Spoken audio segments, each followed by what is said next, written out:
Hi everyone, welcome to Lunch Hour Lessons with Allison. I'm Allison Mädl and today is March 20th, 2019, and it's actually our 20th lunch hour lesson, so imagine that.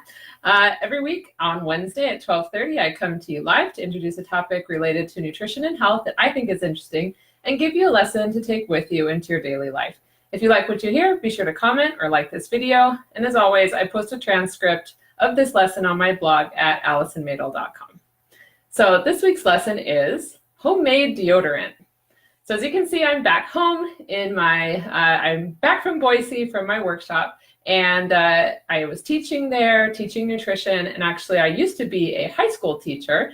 And as a teacher, it's kind of an intimate experience with students and teachers, and you're leaning over, helping them. And our topic today is homemade deodorant, and I just thought it was perfect because I was always very conscious of making sure that I didn't smell when I was a teacher. So that might be something that is always on your mind, some people more than others actually.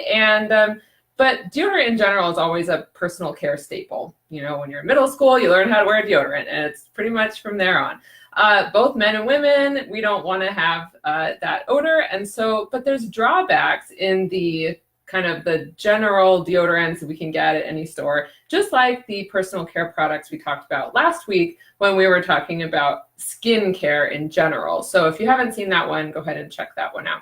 I want to talk a little bit about antiperspirants. So antiperspirants are the things that actually block the sweat glands, and they do that using aluminum. So even though there's trace amounts of aluminum in there, it does kind of accumulate in our body and can block our detoxification pathways. So we don't want to be using antiperspirants with aluminum, or even antiperspirants in general, because antiperspirants do stop the sweat glands from producing, and sweat is how we release toxins, and it's also, it regulates our body temperature, so it's really a bad idea to use antiperspirants. Now, deodorant is another issue. You know, we don't want to smell, so deodorant can be as simple as just putting baking soda in your underarms. So I did that for many years as a teacher, and I just use straight baking soda. So I just take a little Tupperware, put some baking soda in it, keep that in the bathroom, and then, you know, after the shower and you moisturize your face with emu oil, for example, like I talked about last week,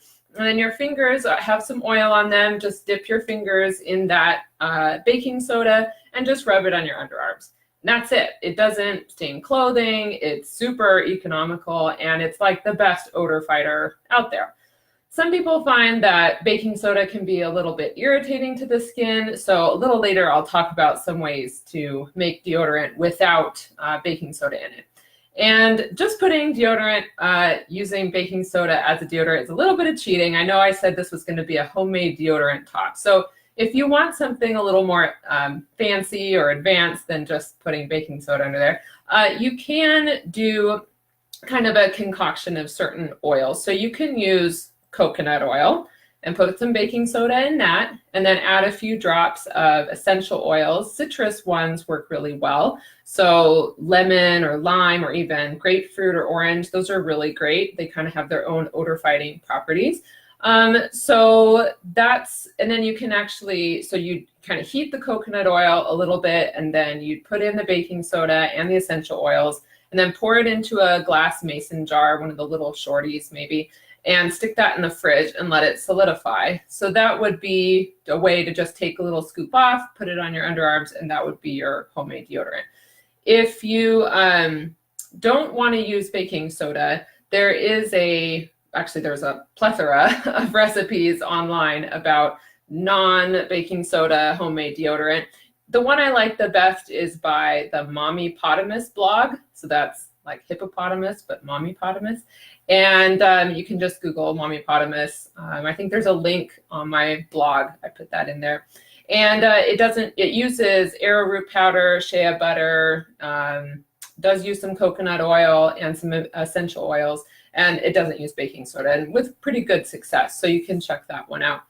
And just as a side note, when you start eating better, sleeping better, kind of like the things I've been talking about in my lunch hour lessons, the body doesn't produce odors as much. So its own smell, even breath or body odor, it's just a lot less potent or offensive. So you'll notice that as you get healthier, your whole body starts just feeling, looking, and smelling better. So let's see, I think that's about it. So this was a quick one. Enjoy. If you have any questions, be sure to comment on the Facebook page. And the lunch hour lesson today is that baking soda works great by itself as a deodorant. That's baking soda works great by itself as a deodorant. Like my page to get the weekend tip that comes out on Saturday, and I'll see you next week. Bye for now.